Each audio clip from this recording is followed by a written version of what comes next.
Ang tanghaling tapat ngayon.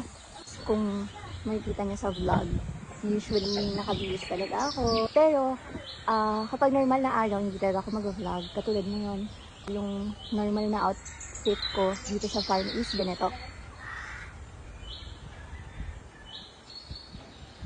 Madalas nakabota din ako dito para na rin safe. So, bakit ganito? Ito guys, UV proof tong jacket ko. Para hindi masyadong mainit sa katawan. Mukha lang siyang mainit, pero hindi talaga siya mainit. Parang may cooling system siya si-circulate para hindi maiwasan yung heat stroke. Ito ang ulam for today. Adobong sayote na may sitaw.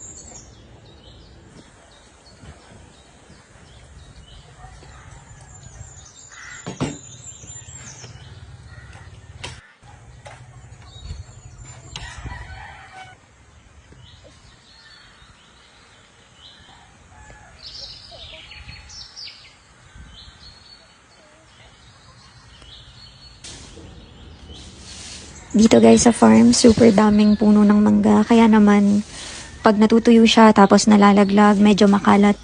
And dahil nga sobrang dami, binabawas-bawasan ko lang siya.